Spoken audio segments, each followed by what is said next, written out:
abrir aí a sua Bíblia. Eu te convido para abrir a sua Bíblia no livro de Mateus, lá no Evangelho de Mateus. Quero ler com você o capítulo 19.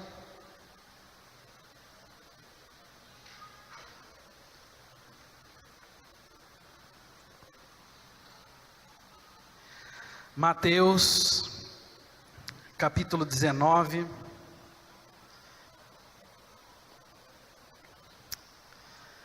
Eu quero ler com você o trecho que vai do verso 16 até o verso 22. Olha o que a palavra do Senhor nos diz. Mateus 19, versos 16 até o 22. Diz assim: E eis que alguém se aproximou de Jesus e lhe perguntou: Mestre, que farei de bom para ter a vida eterna? E Jesus respondeu: Por que você me pergunta sobre o que é bom? Há somente um que é bom. Se você quer entrar na vida, obedeça aos mandamentos. Quais? Perguntou ele. E Jesus respondeu: Não matarás, não adulterarás, não furtarás, não darás falso testemunho, honra teu pai e tua mãe, e amarás o teu próximo como a ti mesmo. E disse-lhe o jovem: A tudo isso eu tenho obedecido. O que é que me falta ainda?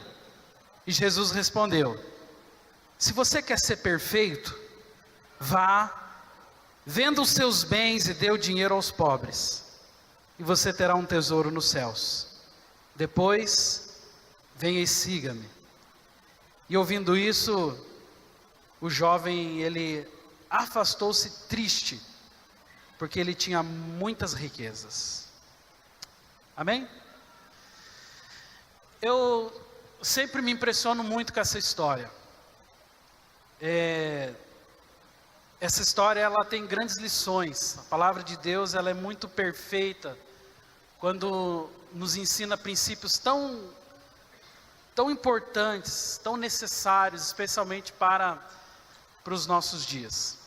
Mas uma das coisas que eu observo assim logo de início, nesse texto que é tão conhecido, que é tão pregado, que você conhece ele até de cor e salteado, se duvidar, é que o que está acontecendo aqui, que é algo muito profundo, esse relacionamento que está acontecendo, essa mudança que está ocorrendo, ela ocorre justamente em meio a uma conversa. Jesus estava conversando com esse rapaz. Veja que a Bíblia não mostra um cenário de pregação. Veja que Jesus não está nesse momento em uma plataforma, Jesus não está nesse momento em um púlpito, Jesus não está nesse momento em um altar, dirigindo a sua palavra para uma multidão, como ele fez muitas vezes. Mas essa palavra, ela estava sendo introduzida, essa palavra estava sendo ministrada em um contexto de conversa. Era uma conversa que estava acontecendo. E uma das coisas que mais me impressiona é que conversas, geralmente, elas são muito esclarecedoras. É muito bom quando você conversa com alguém sábio, com alguém que te esclarece algo. É muito bom quando você, muitas vezes, senta com um médico e tem uma boa conversa sobre o assunto da tua enfermidade, a clareza vem à tona. É muito bom quando às vezes no meio a um caos conjugal, no meio a um caos familiar, existe uma possibilidade de sentar, conversar, pontuar. Então conversa é sempre um momento muito importante, e esse contexto acontece no meio de uma conversa. Se você parar para pensar e também para analisar, você vai ver que alguns acontecimentos da palavra de Deus, muito importantes, muito significativos, aconteceram em meio a conversas. Por exemplo, se você pega lá o texto de João, lá no capítulo 3, no verso 16, porque Deus amou o mundo de tal maneira. Olha essa palavra tão conhecida. Veja esse verso tão pequeno, tão pregado.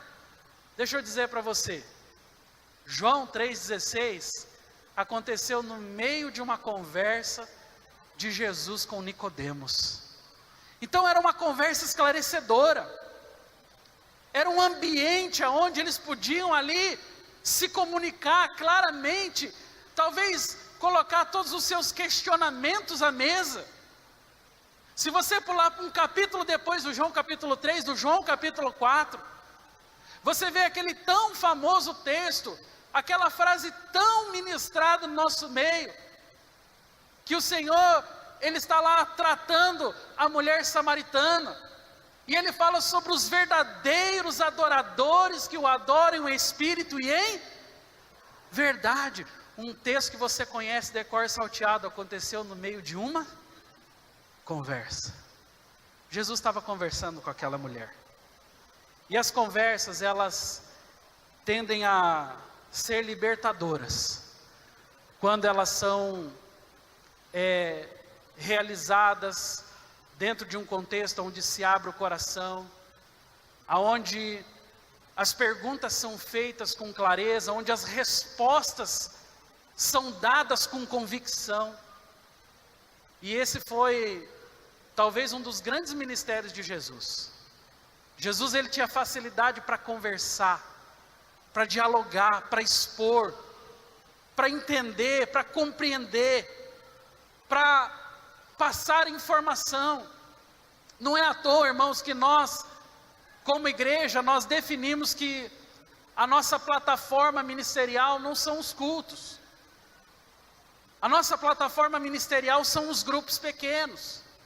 Ainda que nós entendamos que o culto, por exemplo, é uma bênção, ainda que entendamos que o culto, esse momento é gostoso, para nós, aonde acontece a mudança, aonde acontece transformação, aonde nós recebemos clareza total, são nos grupos pequenos. Porque é muitas vezes numa boa conversa, é muitas vezes num ambiente sem formalidade que você consegue abrir o coração, que você consegue expressar sentimentos, que você consegue muitas vezes falar das suas lutas, falar das suas tribulações, mas também falar das suas vitórias. Portanto, conversar, irmãos, é, sem dúvida nenhuma, uma das ferramentas mais importantes para nós como povo de Deus. E hoje eu quero falar dessa conversa. Essa conversa que Jesus teve com esse que nós chamamos do jovem rico, esse rapaz. Jesus estava conversando com ele. E Jesus estava conversando com ele exatamente porque ele o procurou. Exatamente porque esse jovem, ele reconheceu, ele percebeu que ele precisava de algumas respostas. Então, se você tiver com a sua Bíblia aberta, eu queria que você, lá no verso 20, desse mais uma observada comigo, ou talvez esteja aqui na projeção, fácil para nós, mas a Bíblia fala assim, que disse o jovem, após Jesus dizer o que ele tinha que fazer, disse o jovem, o que me falta ainda? Olha só, Jesus tinha recebido desse rapaz uma pergunta, e Jesus, ao receber a pergunta, responde dizendo, olha, observe os mandamentos, e você leu comigo aí os mandamentos, dos quais o Senhor falou, não matarás, não adulterarás, não furtarás, não dirás falso testemunho, honra teu pai e tua mãe, amarás o teu próximo como a ti mesmo. Surpreso, depois de dizer tudo isso, pelo menos eu fico surpreso, aquele jovem fala assim, tudo isso eu tenho observado. Todas essas coisas que foram faladas aqui, isso eu faço, isso eu cumpro. Mas na sequência, ele fala exatamente essa frase: o que é que me falta ainda? Você consegue perceber que tem alguma coisa errada? Veja, se ele praticava todos os mandamentos, se ele fazia tudo que estava escrito na cartilha, se ele observava cada detalhe, por que é que ele ainda faz essa pergunta? O que é que me falta?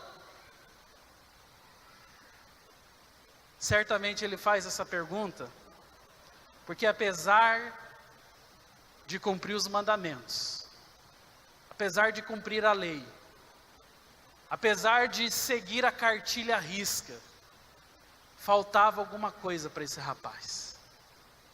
Ele estava procurando algo que nem mesmo o cumprimento de toda a religiosidade que ele tinha foi capaz de trazer resposta para ele. O que ele estava procurando, irmãos, era muito mais profundo do que uma simples resposta. Era muito mais do que apenas observação de mandamentos. E sabe que essa talvez seja uma das necessidades mais importantes da nossa vida. Procurarmos respostas para aquilo que nos falta. O que é que está faltando para nós? Você já teve aquela sensação de, às vezes, fazer a coisa certa, seguir a cartilha à risca, cumprir as suas obrigações e ainda assim algo sair errado? Você já se auto-questionou, ou como alguns às vezes até fazem, você já questionou a Deus, porque você fez tudo certinho, sabe, estava escrito lá, você fez, foi pedido ali, você praticou, diz que era assim e você fez exatamente assim, mas alguma coisa ainda não estava legal. Nós estamos diante de uma pessoa que estava passando por isso, alguém que fez tudo, alguém que seguiu a cartilha à risca, alguém que cumpriu os mandamentos, alguém que era acima da média, alguém que fazia talvez até um pouco mais do que se era exigido, mas que ainda faltava alguma coisa. Bom, esse rapaz, ele estava tão certo, que ele vai na pessoa certa. Veja, ele tinha uma pergunta. Você tem perguntas? Olha para o seu irmão e pergunta, fala assim para ele: você tem perguntas? Sabe, as perguntas são importantes. Ele tinha uma pergunta. Qual era a pergunta dele? Qual era o autoquestionamento dele? O que é que eu preciso fazer para herdar a vida eterna? Essa era a pergunta dele. Esse era o caos interior. Isso era o que consumia ele no travesseiro. O que é que eu preciso fazer? Bom, como eu disse para vocês, ele estava tão certo, mas tão certo, que ele vai fazer a pergunta para a pessoa certa. Para quem que ele faz a pergunta? Para quem, irmãos? É para Jesus. Ele pergunta para a pessoa certa, para Jesus.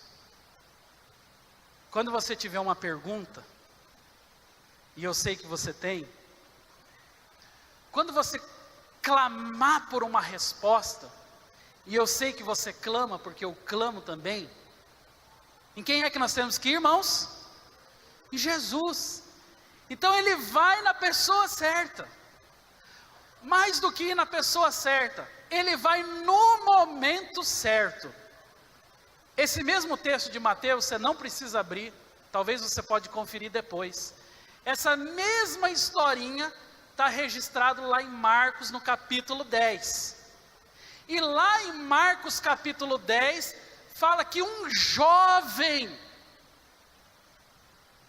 foi procurar respostas.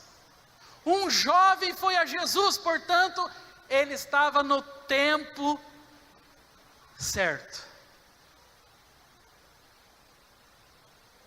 Essa fase da adolescência para a juventude, ela é uma fase marcada por muitas perguntas. São perguntas geralmente muito profundas, né? Eu sempre quando prego, eu não estou vendo ele aí, mas o João, né, o filho do Vilmar, não estou vendo ele ali. Mas ele sempre quando acaba o culto, ele vem me perguntar algumas coisas.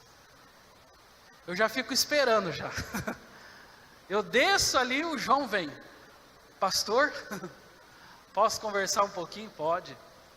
E ele começa a fazer perguntas. Irmãos, algumas das perguntas que o João faz, eu não tenho resposta. Ele é muito inteligente, o João. E às vezes ele fala assim, você manda para mim o sermão de hoje por e-mail, porque essa semana eu quero ver o sermão que você pregou, eu quero estudar ainda mais nele.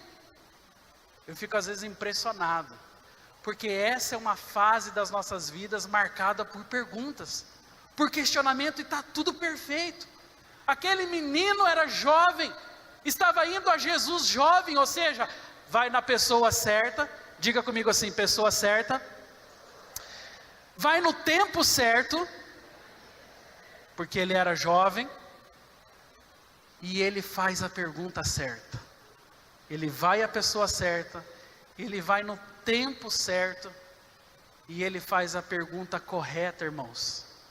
O que é que eu preciso fazer para herdar a vida eterna? Então deixa eu dizer uma coisa para você. O jovem, ele não buscou caminhos alternativos. Ele não foi no picareta. Ele não foi atrás de uma mandinga para poder receber uma resposta. Ele não foi atrás de ninguém que talvez pudesse só dar uma resposta superficial. Ele foi a Jesus. Então eu fico observando tudo isso que aconteceu e falo, como é que tem? O que é que pode dar errado numa história dessa? Será que algo pode dar errado? Se ele vai à pessoa certa, se ele vai no tempo certo, se ele faz a pergunta correta, aliás, uma pergunta por excelência, pode dar alguma coisa errada nessa história? A Bíblia diz que sim. Porque é nesse momento que aquele jovem, ele começa a se auto-perceber. É na pergunta que ele faz, e é na resposta que ele recebe, que ele começa então, eu não coloquei hoje aqui na projeção, mas o título que eu dei para essa ministração é Vê se te enxerga. É verdade, porque nesse momento ele começa a se enxergar. Olha para a pessoa que está ao seu lado, fala para ela assim, você se enxerga?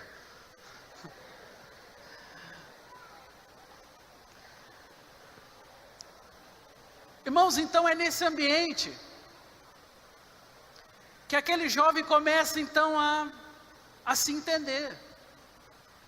Sabe, ele começa a entender que algo existia dentro dele, que ele não estava enxergando.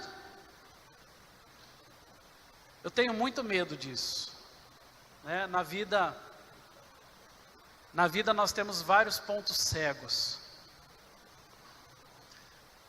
Uma das melhores coisas de você ter amigos, é porque ter amigos, por exemplo, ajuda você a enxergar onde você não enxerga. Amigo que é amigo, muitas vezes consegue dar um toque em você, ainda que seja sutil, ainda que seja discreto, mas uma das coisas mais importantes de você andar com pessoas, de você andar em família, é você vencer, por exemplo, essa terrível possibilidade de passar por ridículo. Na escola, você com certeza deve ter passado por algo parecido com isso. A gente sempre brincava de escrever alguma coisa num bilhetinho e colava nas costas do amigo. E muitas vezes o que você colava não é, ó, aqui está um gente boa. O que você colava era o quê? Chute-me, por favor. Né? A gente colava isso nas costas dos amigos. E se tem uma coisa terrível, irmãos, é a possibilidade de você não enxergar o que está acontecendo. Sabe, muitos de nós estamos aí levando bicuda da vida. Muitos de nós estamos sendo chutados de um lado para o outro. Muitos de nós estamos passando por ridículo. Porque não tem um amigo para dar um toque. Porque não tem alguém que comunica, que fala, cara, colaram um papelzinho nas suas costas. Está escrito chute-me. E aí você entende, você fala, puxa vida, é verdade. Agora eu entendi porque eu estava sendo tão perseguido. Agora eu entendi porque eu estava sendo tão chutado pela vida. E é assim que muitas vezes acontece. Na vida, muitos de nós não nos enxergamos, irmãos. Sabe que uma das coisas mais importantes para nós como povo de Deus é ter um grande espelho em casa.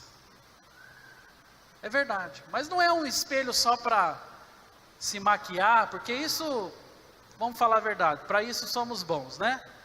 Passamos horas, né, na frente do espelho, gastamos boa parte dos momentos do nosso dia se arrumando, se ajeitando. Eu não estou falando desse espelho não. Você tem um espelho que enxerga você por dentro? Você já conseguiu talvez se imaginar assim, saindo de você e se observando? Sabe por quê? Porque às vezes a gente tem dúvidas. O que será que as pessoas pensam de mim? O que será que as pessoas falam de mim? Ou o que é pior, o que é que Deus pensa ao meu respeito? Você já parou para pensar nisso? O que Deus pensa ao seu respeito, irmão? Se Deus pudesse hoje fazer uma declaração sobre o que Ele tem observado da sua vida, o que Ele falaria ao seu respeito? Como será que Ele está nos enxergando? Aquele rapaz, ele começa a descobrir que tem coisas ao respeito dele que ele não enxergava. Que tem uma notícia sobre ele que ele não sabia. Ele se apresenta muito perfeito. Quais mandamentos? Esse cumpro. Aquele também cumpro. Aquele outro faço. Esse aqui pratico. E ele vai listando tudo aquilo que ele praticava. Tudo aquilo que ele tinha. Ele vai ali pontuando o seu tão extenso currículo. Talvez pensando, dessa vez eu vou impressionar o mestre. Essa pessoa vai ficar impressionada porque certamente eu tenho qualidades. Porque certamente eu estou acima da média. Porque certamente eu vim nesse lugar porque eu tenho um currículo muito bom. Mas naquele momento, quando ele faz toda aquela declaração, quando ele levanta o seu currículo, e ele fala, o que é que me falta ainda? Jesus dá a resposta de que aquele menino não queria ouvir. E Jesus fala, você cumpre tudo mesmo? Cumpro. Você segue tudo à risca mesmo? Eu sigo. Jesus fala, então agora vai, vende todos os seus bens e dá aos pobres e segue o reino de Deus. Pronto. Jesus mostrou o que ele não estava enxergando. Jesus liberou uma palavra para dizer para ele: olha, você não tinha percebido, mas nas suas costas, atrás de você, tem algo que nem você mesmo percebeu. Você pratica tantas coisas, você é tão supostamente perfeito, e você não conseguia enxergar algo tão grotesco sobre você mesmo. O Senhor, Ele sempre provoca conflitos, irmãos. Uma das coisas talvez mais incômodas para nós como homens, como filhos de Deus, é ter que lidar com os conflitos provocados pelo próprio Senhor. É o Senhor que está dizendo: vai e vende tudo que tem. Não é o diabo, não é o seu maior inimigo, não são as pessoas, não é o pastor, não é o líder. Quem está dizendo para ele é o próprio Deus. Então, o Senhor mesmo provoca esse conflito. E essa é uma das coisas que marca a vida de pessoas que andam com Deus. Pessoas que andam com Deus, sabem que Deus está sempre provocando conflitos. Deus está sempre dirigindo a nós perguntas que necessitam de respostas. No texto, por exemplo, que eu citei da mulher samaritana, você lembra um trechinho da história? Em que Jesus, sabendo, veja bem, sabendo da vida da mulher, pergunta para ela, diz para ela, aliás: mulher, vai lá então e busca o seu marido. E o que acontece, irmãos? Quantos maridos ela tinha? 5 maridos. Ou seja, Jesus provoca o conflito naquela mulher, porque ele sabia que aquela mulher já tinha 5 maridos, e ele exatamente nesse momento exorta. Nesse momento ele está ali confrontando aquela mulher, porque o Senhor, Ele provoca muitas vezes o conflito. Quando Abraão, você lembra muito bem da história, tinha lá o seu grande desejo, o seu grande projeto, que era realmente ter um filho, ensiná-lo nos caminhos do Senhor, era poder ver o seu filho cumprindo as promessas e sendo instrumento na mão de Deus. Quando esse filho nasce, o que Jesus manda, o que o Senhor Deus manda ele fazer? Vá lá e entregue o seu filho como sacrifício. Ou seja, irmãos, o nosso próprio Senhor é quem muitas vezes gera os conflitos em nós. E muitas vezes nós não queremos viver em conflito. É muito mais fácil para nós viver uma vida frenética. Nós não queremos fazer perguntas para nós mesmos.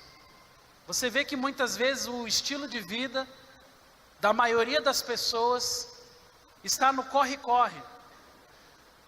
Algumas pessoas têm o orgulho de dizer: puxa, estou numa correria essa semana, puxa, estou indo lá. Às vezes você encontra irmãos, né, que às vezes até para poder expressar ali a sua falta de tempo, ele tem essa necessidade de dizer: estou correndo, estou indo de um lado para o outro, puxa, olha, graças a Deus está dando tudo certo, mas eu estou correndo para lá, estou correndo para cá.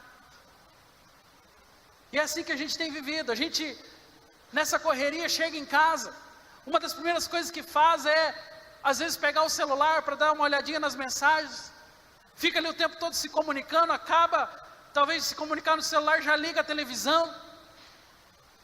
Aí eu fico lá um tempo assistindo televisão, porque em todo momento eu não quero que a minha cabeça pense. No fundo, irmãos, o que nós não estamos querendo é pensar. É mais fácil muitas vezes preencher o nosso final de semana tentando arrumar os contatos, as festas, os lugares para ir, as pessoas para se relacionar, porque eu não quero parar para pensar.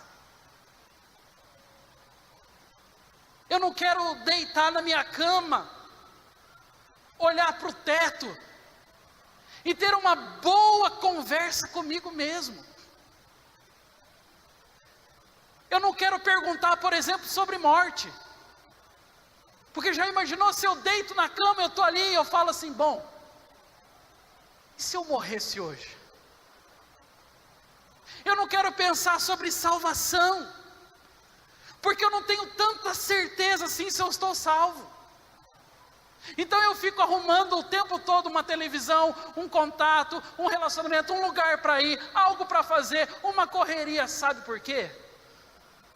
Porque nós não queremos, irmãos, conversar conosco mesmo. Nós não queremos revelar as verdadeiras respostas sobre nós. Nós preferimos mantê-las ali seguras, guardadas. Nós não queremos nos auto-questionar. Quando eu falei aqui sobre ter amigos, sobre você se enxergar, é justamente porque às vezes alguém está enxergando algo que eu estou fazendo de errado, alguma besteira. Você tem alguém hoje para perguntar assim, e aí, será que eu estou mais ou menos? Será que eu estou conseguindo? O que você está achando? Será que eu consigo chegar no final desse jeito? Você tem alguém para perguntar? Mas é aquela velha história, quando nós não queremos ouvir a resposta, nós não fazemos a pergunta. Então eu não quero ouvir ninguém dizer que, cara, você precisa melhorar. Eu não quero ninguém palpitando, colocando o dedo sobre a minha vida, apontando o caminho, não.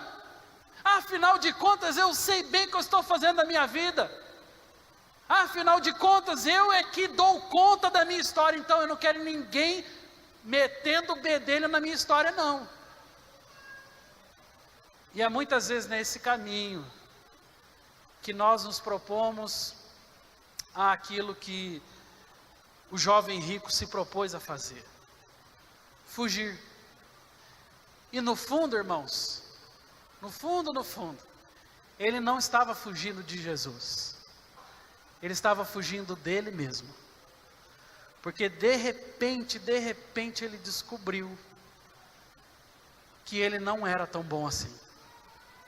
De repente ele percebeu que só ir na igreja, que só entregar o dízimo, que só estar em comunhão, que só fazer isso, fazer aquilo, fazer esse ritual, fazer aquele outro, só isso não basta. E esse é o grande problema da maioria de nós. Como que nós nos justificamos a Deus? Senhor, fui no culto hoje, você viu? Estava lá. Podia estar lá em casa assistindo qualquer outra coisa. Você viu, Senhor? Eu me esforcei, fui na igreja hoje, que bacana. Deus, o Senhor viu, né? Esse mês foi apertado, mas mesmo assim, Senhor, o Senhor viu. Eu fui lá, separei o dinheiro do dízimo, o dinheiro da oferta, dei oferta. Senhor, o Senhor viu, né? O Senhor mandou tolerar aquele irmão lá, e eu, puxa vida, não foi fácil, mas eu tolerei. E aí a gente usa todas as nossas justificativas para dizer a Deus: olha, eu estou fazendo direitinho. Será que eu não tenho um presente para mim, não? Será que não tem uma coisa boa aí, Senhor? Porque olha, não tem sido fácil. Irmãos, a maioria de nós, e eu vou falar para vocês aqui para não me parecer hipócrita, eu me uno a vocês, a maioria de nós, incluindo eu, nós não nos enxergamos, nós não nos vemos, nós só temos espelho para maquiagem, para pentear cabelo, nós não temos espelho para a alma, nós não temos espelho para nos perceber diante de Deus. E hoje, infelizmente, a cultura do relacionamento de muitas pessoas com Deus não passa de uma mera autoajuda, não passa de um mero relacionamento de bem-estar. Então, se algo está acontecendo, se eu estou sendo abençoado, se as portas se abriram, uau, Jesus está comigo. Agora, se uma porta se fechou, se a enfermidade apareceu, de repente Jesus não está mais. E aí essa relação superficial que nós estamos tendo com Deus, essa maneira apenas exterior de nos perceber, revela que nós não estamos preparados para as perguntas mais importantes da nossa vida. Por que é que tantas pessoas começam na igreja e não terminam? Por que é que tantas pessoas, daqui 2 semanas nós temos um encontro com Deus, e você vai ver a euforia que esse povo vai chegar? Mas por que é que tantas pessoas, ali naquela semana do encontro com Deus, fazem votos: eu nunca mais desisto, agora vai, agora minha vida é só vitória, agora Deus se mostrou para mim, então tudo vai dar certo, eu não largo isso aqui por nada? Mas por que é que semanas depois, algo acontece e de repente, essa pessoa some? Eu vou explicar para você, e é algo que eu tenho percebido, irmãos. As pessoas não saem da igreja, porque aqui é um lugar quente. As pessoas não vão embora porque o pastor não cumprimentou ele no final do culto, não. As pessoas não vão embora porque aqui a regra é dar dízimos, então eu tenho que abandonar isso, eu tenho que ir para outro lugar. As pessoas não vão embora porque toda semana a gente fala: frequente uma célula, esteja em comunhão, vá aos cultos. As pessoas não vão embora por isso. Sabe por que as pessoas vão embora? Porque algumas perguntas começam a ser feitas para o seu próprio coração. Então todas as vezes que alguém fala para mim assim: eu parei de ir lá, às vezes encontramos pessoas assim. Mas por que você parou, meu irmão? Pastor, cheguei lá, encontrei uma pessoa que eu estou meio de avesso com ela faz muito tempo, então eu falei: eu vou embora para outro lugar. Cheguei lá, não sei, não me senti muito bem, o louvor é muito alto, meu ouvido não aguentava. Não, na verdade, essas são as desculpas que nós arrumamos para não firmar com Deus. Porque no fundo, o problema das pessoas que não perseveram, no fundo o problema das pessoas que não permanecem, é porque elas estão tendo que responder algumas questões. E sabe, ali quando Jesus confronta o coração daquele homem, na verdade ele estava, nesse momento, de forma intencional, dizendo para ele: olha, ou eu ou o dinheiro, você tem que escolher hoje. E é esse tipo de pergunta que nós não estamos preparados. Quando Jesus olha para aquele rapaz e fala assim: então você cumpriu, então vai lá, vende os teus bens e dê aos pobres. Aí ele está dizendo assim: ou eu ou o dinheiro. É o tipo de resposta, é o tipo de afirmação dos céus que nós não queremos ouvir. Eu não quero ser colocado contra a parede. E diga-se de passagem, o problema daquele rapaz era o dinheiro, mas o nosso pode ser outra coisa. A idolatria daquele rapaz era as suas próprias riquezas, mas o meu são outras coisas. E na verdade o confronto dos céus vem sobre a nossa vida todas as vezes que algo se levanta para concorrer com o Senhor. Porque a palavra muito claramente diz: ninguém pode servir a 2 senhores. E o que mais existe, irmãos, você há de convir comigo, são concorrentes para os nossos corações. Todos os dias alguma coisa se levanta, é um relacionamento, é a própria riqueza, é a ambição, é a ganância que às vezes se instala sobre o nosso coração. São as coisas, são os projetos pessoais que muitas vezes ultrapassam a vontade de Deus para a nossa história. Então nós não queremos ouvir. Eu creio que uma das táticas mais eficazes do inferno contra a minha e a sua vida. Chama-se mantenha ele ocupado. Mantenha ela ocupada. Mantenha esse irmão aí na correria. Tem que correr, tem que ganhar dinheiro, tem que ir atrás do seu sonho, tem que ir atrás do seu projeto, vá. Essa é uma tática do inferno para tirar você do centro da vontade de Deus. Sabe por quê? Porque daí não vai sobrar tempo para nada. Segunda, isso, aquilo outro. Terça, isso, aquilo outro. Quarta, isso, aquilo outro. Semana vai. E a gente olha em um momento desesperado, porque essa, irmãos, foi a sensação que aquele jovem teve. No último verso, coloca para mim, Marquinhos, por favor, desse texto. O jovem, ouvindo esta palavra, qual palavra? Jesus tinha falado para ele: vai, vende tudo que você tem, tira a concorrência do coração. Ouvindo essa palavra, retirou-se triste. Esse é o sentimento de pessoas confrontadas, que não querem deixar Deus trabalhar na sua história. Sai desolado, sai triste, sai decepcionado. Agora ele viu o papelzinho que estava escrito nas costas dele. Agora ele viu o que aquele verso lá no começo dizia a respeito dele mesmo. O que é que me falta ainda?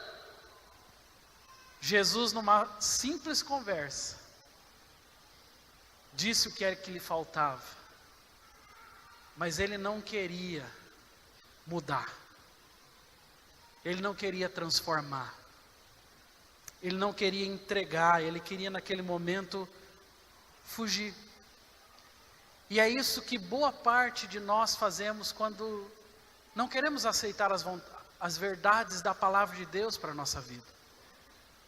É mais fácil fugir, é mais fácil fazer do meu jeito, é mais fácil, como eu disse aqui, manter-me ocupado. Chego em casa, ligo a televisão, entro no carro, já ligo o rádio. Fiquei sozinho por algum momento que seja no banheiro, já vou para o WhatsApp, já vou para o Facebook, já vou para algum lugar. E o negócio é ficar conectado, o negócio é não permitir, é não dar espaço para pensar.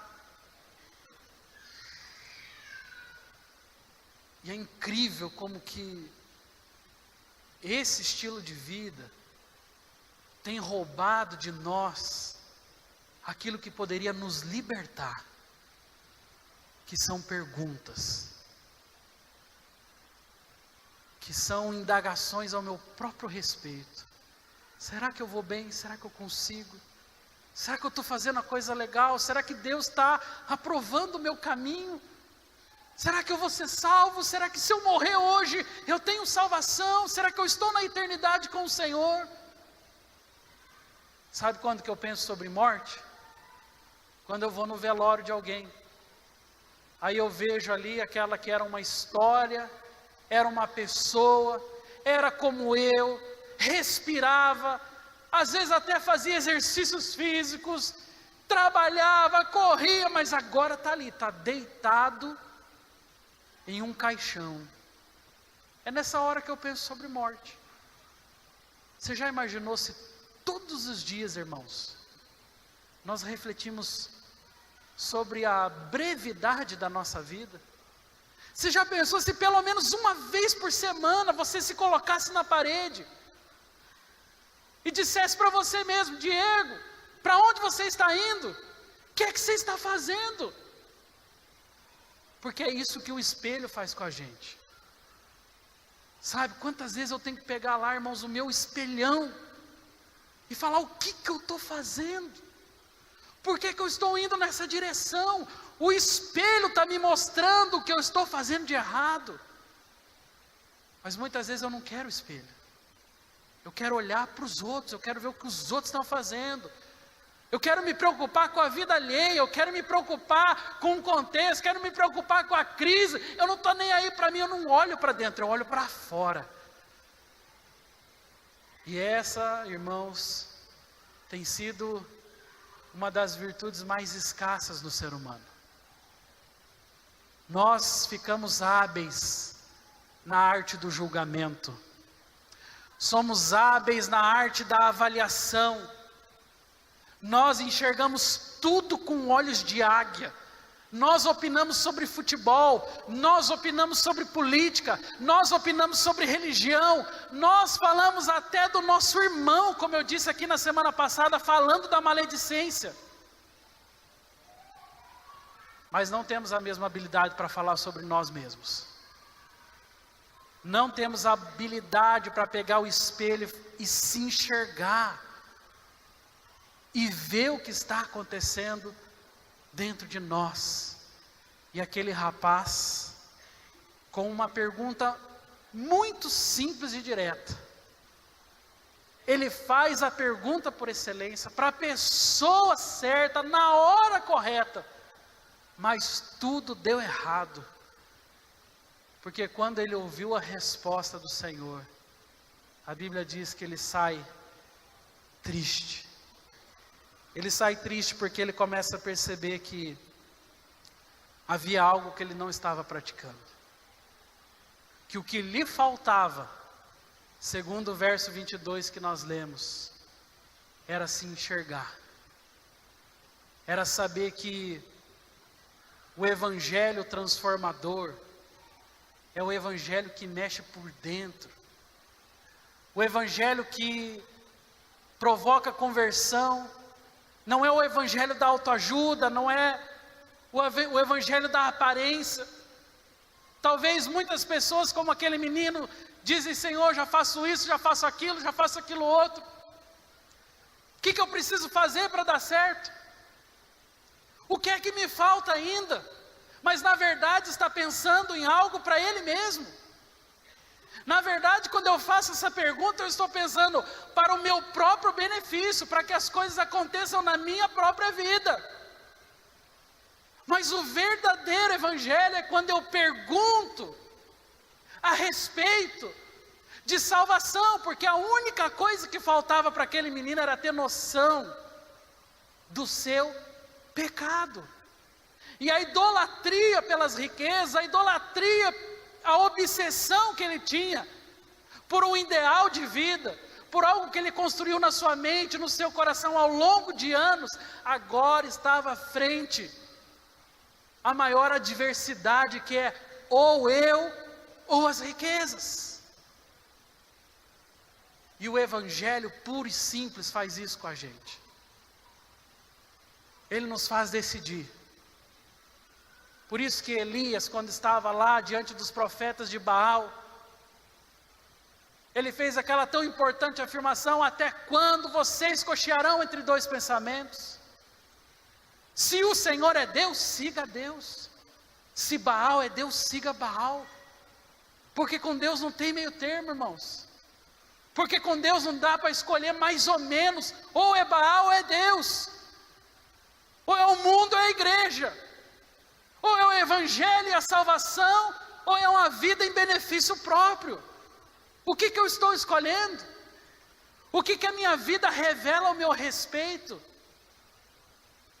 Eu não quero pensar sobre isso, porque se eu pensar sobre isso, eu vou começar a perceber que eu tenho uma tendência muito maior para construir uma vida ao redor das minhas necessidades, ao redor dos meus sonhos, do projeto que eu tenho para a minha história, porque afinal de contas a vida é curta, eu tenho que aproveitar ao máximo, e é muitas vezes em uma atitude falida como essa, que muitos de nós perdemos salvação. Em algum momento abaixamos a cabeça, e temos que sair tristes da presença de Deus. O Senhor provocou essas perguntas, porque ele sabia que aquele jovem estava enroscado com algo. E eu queria terminar essa noite, essa reflexão com você. Já vou convidar o grupo de louvor para vir aqui no altar, perguntando para mim e para você, o que é que nos enrosca ainda? O que é que está te prendendo? O que é que está fazendo você ainda cochear entre dois pensamentos?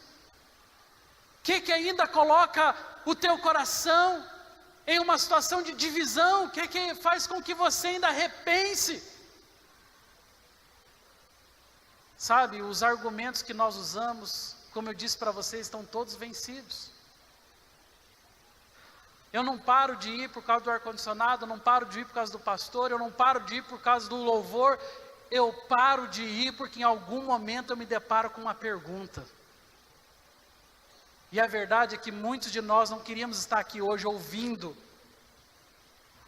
algo que divide os nossos corações. Muitos de nós não queríamos estar aqui hoje recebendo uma direção clara para o nosso coração, porque nós sabemos o que nós temos que fazer. Era mais fácil, talvez, para nós ouvirmos uma palavra de, sei lá, algo que pudesse acalentar o nosso coração, algo que pudesse apenas nos fazer ficar felizes com a vida, e muitas vezes nessa superficialidade de reflexão, muitas vezes essa superficialidade de indagação, é que muitos de nós temos levado a nossa vida com Deus à falência, porque ainda tem Baal dentro de nós, porque ainda tem muros que estão dividindo o que é santo do que é profano, mas os dois estão vivendo dentro do mesmo lugar. Ainda dentro de nós tem muita sujeira, ainda tem muita porcaria, ainda tem muita coisa que nós carregamos do mundo. No início do ano, eu lembro de ter pregado uma palavra em Isaías 52, e eu usei esse texto aqui. Eu vou ler ele para os irmãos para a gente encerrar. Lá no verso 12 de Isaías 52 fala assim: porquanto não saireis apressadamente, e nem vos ireis fugindo, porque o Senhor irá adiante de vós, e o Deus de Israel será a vossa retaguarda. Irmãos, eu me impressionei muito com essa palavra. A Bíblia fala, não saia apressadamente. A Bíblia fala, o Senhor irá adiante de vós. Sabe qual o problema da maioria de nós? Nós firmamos relacionamentos, nós escolhemos com quem vamos namorar, e aí depois, no meio do caminho, falamos: Senhor, dá uma abençoada aí, Pai, porque, puxa vida, estou precisando de um toque, estou precisando de uma ajuda. A gente vai lá e fecha o negócio, aí no meio do caminho lembra: puxa vida, não orei, não consagrei, não santifiquei, não clamei ao Senhor. Nós abrimos empresas apressadamente, e depois tentamos corrigir pedindo para que Deus abençoe. Puxa, olha, que Deus abençoe nossa empresa. Eu louvo a Deus, irmãos. Uma das coisas que, como pastores, nós mais fazemos aqui, tanto eu como o pastor Éder, porque eu vejo ele sempre fazendo isso também, é ir consagrar empresas dos irmãos que estão abrindo. Eu louvo a Deus por atitudes como essa. Irmãos que no seu primeiro dia de atividade profissional fizeram um culto de ações de graças a Deus. Sabe, pessoas que consagraram ali aquele momento tão importante. Mas para nós o que é mais fácil fazer, irmãos? Vamos abrindo empresa, vamos fazendo relacionamento, vamos fazendo aliança, vamos fazendo do jeito que dá, e depois Deus vem atrás. Depois Deus vem catando os trocinhos, depois Deus vem corrigindo. palavra do Senhor fala: não saia apressadamente, e nem fuja, porque o Senhor vai adiante de vós. Você quer uma vida abençoada? Acho que 3 pessoas querem a vida abençoada. Você quer uma vida abençoada? Amém. Deixa o Senhor ir à frente. Deixa o Senhor ser a tua retaguarda, como diz a palavra. Deixa o Senhor ir adiante de vós. Peça a Deus para conduzir tua família. Peça a Deus para conduzir tua empresa. Consagre tua semana. Tenha momentos de oração, tenha momentos de jejum. Não negocie o que é importante. Não negocie o que constrói a tua relação com Deus. Negocie todas as outras coisas. Negocie até hora extra. Negocie até um dinheiro extra, mas não negocie o teu tempo com Deus. Porque isso traz maldição para a nossa casa. Traz maldição para a nossa vida. E tudo que o diabo mais quer é manter você ocupado, é manter a tua agenda cheia, é manter você cheio de compromisso, porque daí você tem uma boa desculpa: pastor, eu não fui na célula porque eu estou trabalhando. Eu encho o peito para dizer que não fui na célula porque eu estou trabalhando. Olha, não fui no culto porque, puxa vida, eu tinha uma atividade em família. E nós vamos ficando cada vez mais espertos nas respostas, irmãos. Mas só o Senhor, Criador de todas as coisas, sabe a real intenção dos nossos corações. Porque dele nós não escondemos nada. A nossa vida tem que ser legitimada por aquilo que nós fazemos e não por aquilo que nós falamos. Pelas nossas atitudes, pelo quarto secreto, pelas escolhas, por uma busca intensa da presença de Deus. E aí sim eu posso dizer que eu sou abençoado, que eu tenho a presença de Deus comigo. E aí, se a empresa não der certo, maravilha, Deus está comigo. E aí, se aquele projeto de repente faliu, tenta outro. O duro é quando dá certo o projeto, mas Deus dá errado. O duro é quando você consegue sucesso nos seus sonhos, naquilo que você tanto queria, mas a sua vida com Deus afundou. Parece que você ora e a oração parece que não passa do teto, fica bloqueado. Você vem para o culto, você não consegue adorar, não tem mais unção, não tem mais presença de Deus. Esse é o pior negócio das nossas vidas. O melhor negócio é: deixa Deus permanecer no teu coração, deixa Ele conduzir tua história. E como vai ser bom, irmãos, testemunharmos que apesar da crise, que apesar das lutas, que apesar das dificuldades, que mesmo confrontando o nosso coração, Deus ainda permanece ali no lugar dele, e eu não troco Ele por nada. Vamos nos colocar em pé.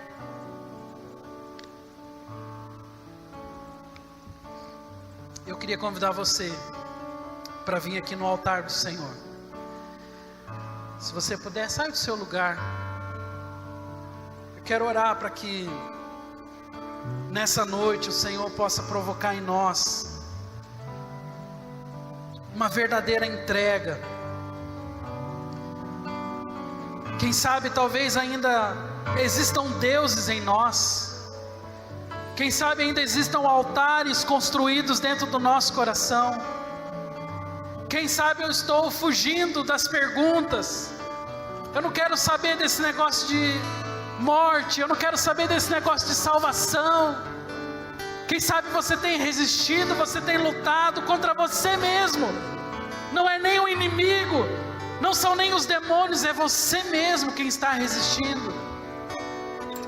Quem sabe você tem vivido debaixo de conflitos e hoje o Senhor tem dito a você: há uma grande oportunidade para que você possa verificar o seu relacionamento, para que você possa dar a Ele um lugar maior, um espaço maior, um tempo melhor, qualidade para a sua vida espiritual.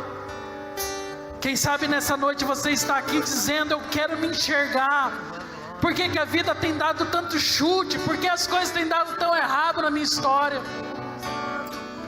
Ou quem sabe hoje você está aqui porque está bem, mas justamente você sabe que está bem porque você negociou a tua vida com Deus, porque você negociou o teu relacionamento com Ele, e hoje o Senhor nos traz esse lugar.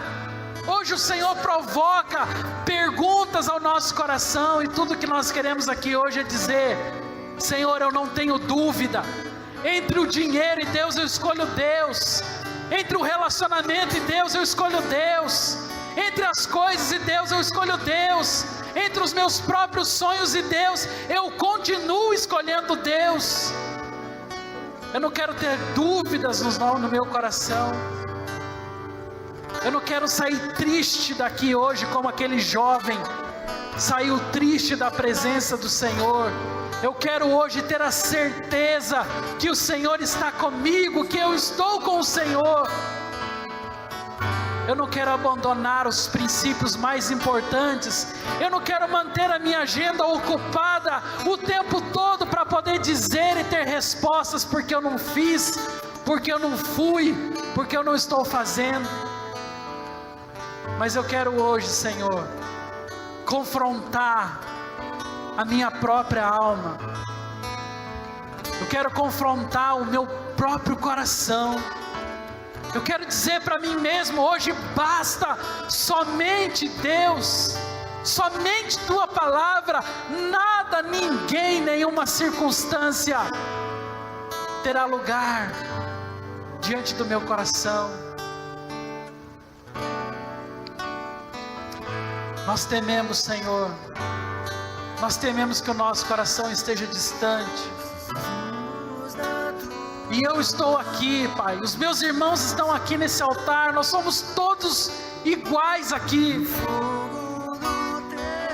Pai, a coragem que nos leva a vir aqui nesse altar hoje é porque nós queremos dizer que verdadeiramente, Pai, apesar de mim, apesar das lutas, Pai, apesar da minha alma egocêntrica do jeito que é, apesar da minha alma que muitas vezes acaba me sufocando, Senhor, Pai, apesar de tudo isso, eu estou aqui para me rasgar e dizer: eu pertenço ao Senhor.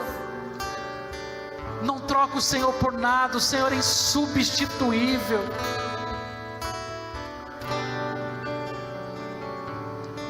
Use esses momentos, meu irmão, para dizer a Ele quanto você precisa dEle, quanto você quer Ele, o quanto Ele é importante para você. Coloque os deuses hoje em confronto, coloque os altares hoje em confronto, coloque tudo aquilo que tem rivalizado com o Senhor, tudo aquilo que tem tomado o lugar do Senhor, hoje coloque nesse altar.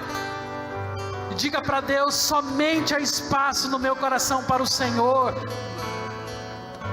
A Bíblia fala no Salmo 37, entrega o teu caminho ao Senhor, confia nele, e o mais Ele fará por ti. Fará sobressair a tua justiça como a luz, e o teu direito como o sol que brilha ao meio-dia. Isso é a palavra do Senhor para você. Que não haja dúvidas.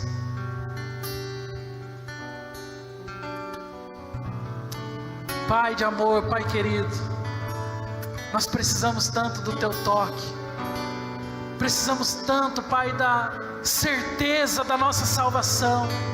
Não queremos sair daqui hoje, Jesus, sem ter clareza do nosso chamado, sem ter certeza da nossa salvação, sem saber, ó Pai, que nós estamos em um íntimo e intenso relacionamento com o Senhor.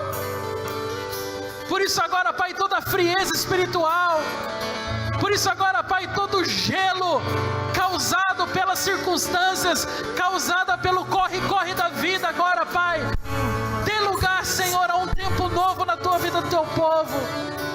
Que um refrigério agora dos céus, ó Pai, que uma unção, ó Pai, do alto agora possa tomar conta desse lugar, ó Deus. Desperta, Pai, o Teu povo, desperta a Tua igreja, Senhor. Nós reclamamos agora diante do dos céus. Reclamamos agora diante do inferno, Pai, que vidas que foram tomadas, ó Pai, que vidas que foram congeladas, agora, Senhor, quebra as cadeias, Senhor, rompe os grilhões, ó Deus, não deixe esse meu irmão ficar na inércia, Pai. Livra-nos, Senhor, de nós mesmos, ó Pai. Chamamos agora a existência, ó Pai, o sobrenatural do Senhor nesse lugar, ó Deus. Provoca, Senhor, em nós, provoca hoje, Jesus, mudança, transformação, provoca, Senhor, uma decisão verdadeira. Se Baal é Deus, se o Senhor é Deus, que o Senhor seja exaltado na vida do teu povo hoje, Pai. Que o Senhor seja, Pai, dedicado como único, como soberano, como Senhor sobre as nossas vidas. Que as nossas indagações hoje, que as nossas dúvidas hoje deem lugar à única resposta que nós queremos, que é o Senhor está conosco, o Senhor é a nossa bandeira, o Senhor é o nosso refúgio, o Senhor é a nossa fortaleza. Nós não substituímos o Senhor. Eu quero muito mais de ti. Tua paz. Eu quero mais do teu amor, mais da tua unção. Provoca, Senhor. Provoca mudança, Jesus.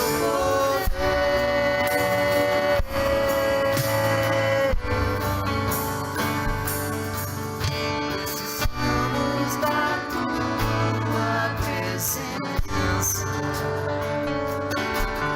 do fogo do teu Santo Espírito.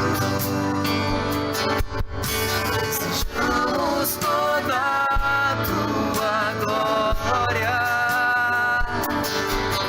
declaramos a tua vitória. Precisamos da tua presença e do fogo do teu Santo Espírito. Desejamos toda a tua glória, declaramos a tua vitória. Vamos levantar a nossa voz e vamos dizer: Senhor, nós queremos mais, ó Pai, mais a tua presença, Senhor, mais a eu tua quero unção. Pai, derrama mais a tua unção, mais o teu poder, Eu Senhor. quero muito mais. Pai, flua com teu Espírito em nós.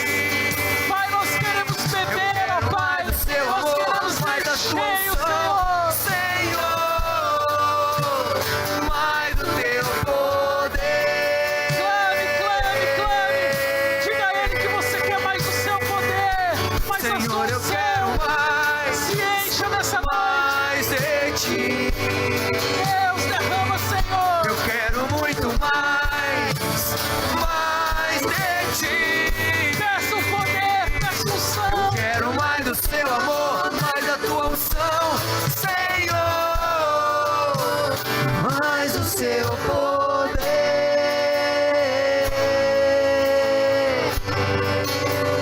mais do seu poder.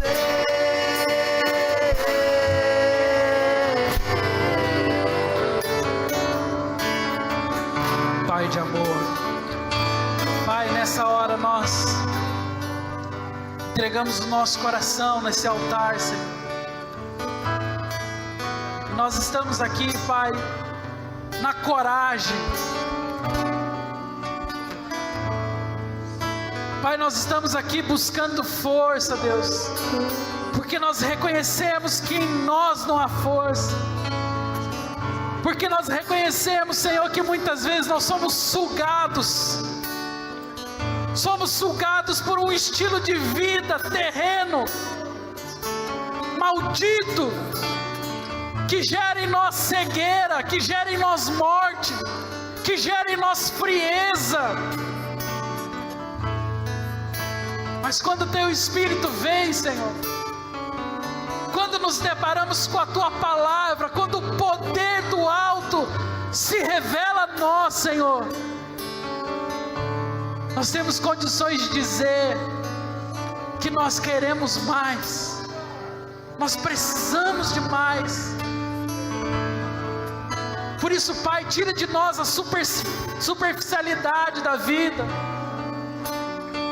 dê um espelho bem grande para as nossas almas, para que possamos enxergar tanta sujeira, tanta porcaria, para que possamos, Senhor, fazer uma faxina na nossa alma, para que possamos, Senhor, encontrar prazer num estilo de vida santo, encontrar prazer no estilo de vida separado para o Senhor, ainda que seja estranho para as pessoas, ainda que seja fora de moda, ainda que seja esquisito para a maioria. O que importa, Senhor, é o que o Senhor acha, é o que o Senhor pensa. E hoje eu profetizo que as perguntas dos nossos corações não sairão sem resposta. Hoje eu profetizo, Pai, assim como a Tua palavra disse em Isaías 52, não sairemos apressadamente. O Senhor será a minha retaguarda, e o Senhor vai à minha frente. Eu profetizo o Senhor à frente das empresas aqui representadas. Eu profetizo o Senhor à frente das famílias aqui representadas. Eu profetizo o Senhor à frente das nossas vidas. E que em nada, Senhor, em nada, a nossa alma encontre mais prazer do que em estar perto do Senhor. Para que no dia do confronto, para que no dia em que formos colocados diante da parede, ao contrário daquele jovem, nós não saiamos tristes, mas nós saiamos felizes, porque sabemos que o Senhor tem preparado uma cidade. Saiamos felizes porque sabemos que a nossa vida está nas mãos do Senhor. Saiamos daqui hoje felizes, por saber que nós escolhemos entre Baal e o Senhor prevaleceu nos nossos corações, e assim nós desejamos que o Senhor viva todos os dias dentro de nós. Esse é o nosso desejo, Pai, e essa é a nossa oração, em nome do Senhor Jesus. Aplauda Ele e dê a Ele toda a honra. Diga ao teu Senhor: a minha vida pertence ao Senhor, o meu coração é do Senhor, eu entrego a minha vida ao Senhor, em nome de Jesus, em nome de Jesus. Que Deus te abençoe, tenha uma boa semana, dá um abraço no teu irmão, vai na paz do Senhor. Precisamos